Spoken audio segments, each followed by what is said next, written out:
మనం ప్రతిరోజు కిచెన్‌లో వాడే మెయిన్ ఐటెమ్స్‌లో చాపింగ్ బోర్డ్ ఒకటి కదండీ! అందులో మనకి అయితే ప్లాస్టిక్ చూస్తాము లేదా వుడెన్ చాపింగ్ బోర్డ్ కామన్‌గా చూస్తాం ప్రతి కిచెన్‌లో. కానీ ఈ 2 కూడా మంచి ఆప్షన్స్ కాదండి.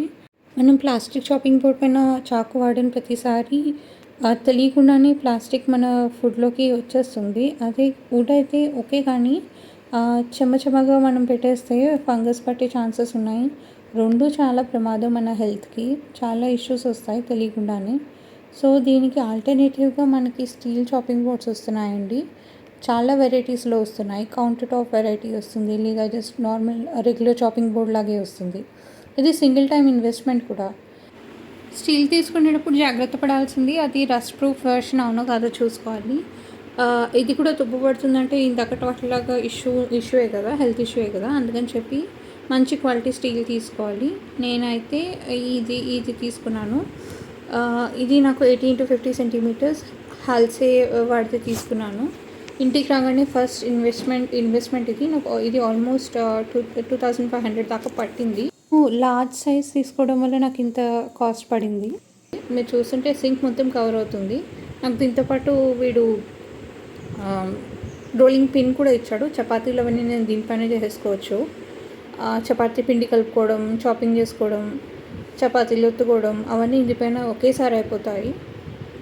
క్లీనింగ్ కూడా చాలా ఈజీ అండి. దీనికి వీడు ఎల్ షేప్లో ఇచ్చాడు. సో, నా కిచెన్ కౌంటర్కి పట్టి ఉంటుంది.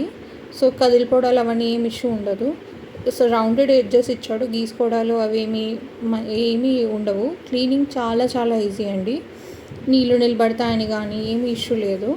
ఒకసారి వాటర్తో కడిగేసి తర్వాత క్లాత్తో తుడిచేస్తే అయిపోతుంది పని. దీనిపైన సబ్బు పెట్టచ్చా పెట్టకూడదు అలాంటివి ఏం లేదు. సబ్బుతో ఎలా వాడతామో మామూలుగా స్టీల్ గిన్నెలో అలాగే వాడేయచ్చు. దీంట్లో మీకు చాలా చాలా సైజెస్ చూస్తున్నాయండి. నాకు నేను లార్జ్ సైజ్ తీసుకోవడం వల్ల నాకు ఆల్మోస్ట్ 3000 పట్టింది. అదే మీరు చిన్న సైజ్ తీసుకుంటే మీకు 300-400లోనే వచ్చేస్తుంది. మీకు దీనికి డిస్క్రిప్షన్లో లింక్ ఇస్తాను. చాలా మంచి క్వాలిటీదండి, ట్రై చేయండి. ఈ కిచెన్కి గ్రానైట్ పట్టి ఉంటే ఇది ఫ్లాట్గా నిలబడదండి. సో, ఇది యూజ్ అవ్వదు మీకు. ఆల్టర్నేటివ్గా మీరు ఇలాంటిది వాడచ్చు. పిల్లల ప్లాంక్లో ఉంది కదా, దీనికి వాడు వంపు కూడా ఇచ్చాడు. గబుక్కున ఎప్పుడైనా స్టీల్ తడికి కౌంటర్కి అతుక్కుపోతే తీయడానికి ఈజీ ఉంటుంది. దానికే తగిలించుకోవచ్చు కూడా. దీంట్లో కూడా చాలా సైజ్ ఆప్షన్స్ ఉన్నాయి. మీకు నచ్చింది తీసుకోవచ్చు. లింక్ డిస్క్రిప్షన్లో ఇస్తాను.